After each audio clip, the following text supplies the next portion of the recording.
Welcome back to our channel. నేను మీ మాధురి.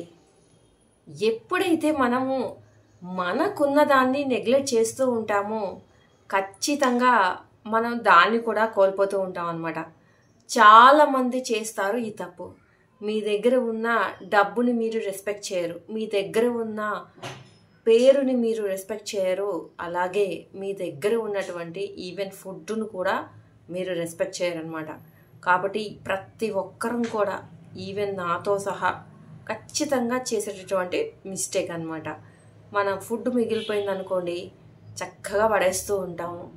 అలాగే డబ్బులు కూడా దేనికి పెట్టాలి దేనికి పెట్టకూడదు అనకుండా కొంతమంది విపరీతంగా ఖర్చు పెట్టేస్తూ ఉంటారు. ప్రతి విషయం అండి, కొంతమంది బట్టలు విపరీతంగా వాడేసి పడేస్తూ ఉంటారు. రకరకాల అన్నమాట. ఎందుకు అనంటే మన దగ్గర ఉన్న దాని గురించి మనకి విలువ తెలియట్లేదనే అర్థం అనమాట. ఎందుకు అంటే ఒక్కసారి మనం వాడేటప్పుడు వాటిని తీసి పడేసేటప్పుడు అన్నీ ఏదైనా కానీ ఫుడ్ అవ్వనివ్వండి, వాటర్ అవ్వనివ్వండి, ఏదైనా కానీ ఏది మనం వేస్ట్ చేస్తున్నా కానీ ఖచ్చితంగా ఒక్కసారి మైండ్లో అరే ఇది లేని వాళ్ళ పరిస్థితి ఏంటి, ఇది లేక ఎంతమంది అల్లాడుతున్నారు, మనకి ఉన్నప్పుడు దాని విలువ తెలుసుకోకుండా మనం ఇలాగ వాడేస్తున్నామా ఇలాగ పడేస్తున్నామా అనేది ఖచ్చితంగా గుర్తుపెట్టుకోవాలి. మనం అనుకోవచ్చు బై మిస్టేక్ జరుగుతూ ఉంటుంది ఒక్కొక్కసారి అని చెప్పేసి, బట్ కానీ ఒక రోజు 2 రోజులు మిస్టేక్ జరుగుతుంటుంది. కానీ రెగ్యులర్గా అదే పని చేస్తున్నాము, రెగ్యులర్గా అదే మిస్టేక్ చేస్తున్నాము అని అంటే అది పొరపాటు అవ్వదు. అది ఇంకేమంటారు, కొంతమంది కొన్ని భాషల్లో బాగా పొగరెక్కువ వీళ్ళకి, బాగా బలుపు ఎక్కువ వీళ్ళకి, బాగా కొవ్వు ఎక్కువ వీళ్ళకి, ఇలాంటి వర్డ్స్ కూడా కొంతమంది యూజ్ చేస్తూ ఉంటారనమాట. బాగా పలిసిన వాళ్ళు కాబట్టి ఇలా చేస్తున్నారు, అలా అలా అనొచ్చు కూడా. అందరికీ అర్థమయ్యే రీతిన కొంచెము హార్ష్గా చెప్పాను అనుకోండి, బట్ కాకపోతే మీనింగ్ అయితే అంతే అనమాట. అంతే కదా మరి.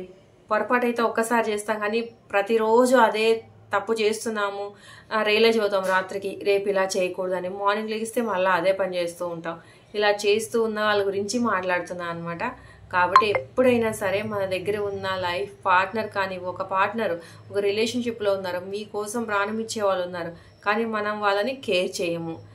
ఏముంది నేనేం చేసినా యాక్సెప్ట్ చేస్తాను, నేను ఏం చేసినా నా లైఫ్లో నుంచి వెళ్ళరు, ఇలా అనుకునే వాళ్ళు కూడా ఉన్నారు. ఇంకా ఉన్నారా అంటే ఉన్నారు ఖచ్చితంగా.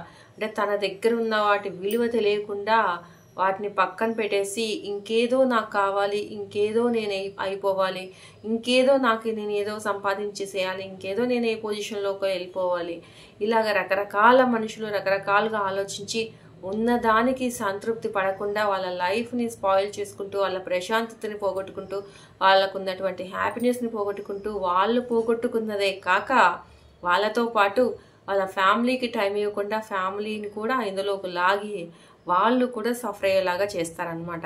అదేనండి, ఇప్పుడు మీరు ఫ్యామిలీకి టైం ఇవ్వరనుకోండి, వాళ్ళకు కూడా అనిపిస్తుంది కదా కొంచెం టైం మాకు ఇస్తే బాగుంటుందని. అంటే కొంతమంది డబ్బే సంపాదించాలి అని చెప్పేసి అసలు రాత్రింబవళ్ళు టైం అనేది కూడా ఫ్యామిలీకి కూడా ఇవ్వకుండా గడిపేస్తూ ఉంటారనమాట. అంటే వాళ్ళు ఉన్నదాంతో సంతృప్తి పడకుండా ఇంకేదో చేసేయాలి అని చెప్పేసి పాకులాడుతూ ఉంటారనమాట. అలాంటి వాళ్ళు ఎప్పుడు కూడా ఒక 2 కాళ్ళు ఒక చోట పెట్టరు, ప్రశాంతంగా కంటి మీద కొనుక్కుండదు అలాంటి వాళ్ళకి. ఇంకెందుకు చెప్పండి ఈ లైఫ్. ఏమన్నా తీసుకొని వచ్చామా, తీసుకొని వెళ్ళడానికి ఏమీ ఉండదు. ఒక మంచి పేరుని మాత్రం మనం వెళ్ళిపోయినా కూడా మనం తీసుకెళ్ళగలుగుతాము. ఆ పేరు ఎలా వస్తుంది, మీరు చేసే మంచి పనుల వల్ల వస్తుంది. అదొక్కటి గుర్తుపెట్టుకుంటే చాలు మనందరం హ్యాపీగా బతకడానికి.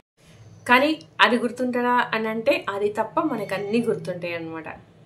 కాబట్టి ఉన్నదాంతో తృప్తి పడండి, ఉన్నదాంతో ఏదైనా కానీ ప్రశాంతంగా దానిలో బతకడానికి ట్రై చేయండి. కానీ ఇంకేదో దానికోసం పాకులాడి ఉన్నదాని విలువని తెలుసుకోకుండా మాత్రం బ్రతకండి.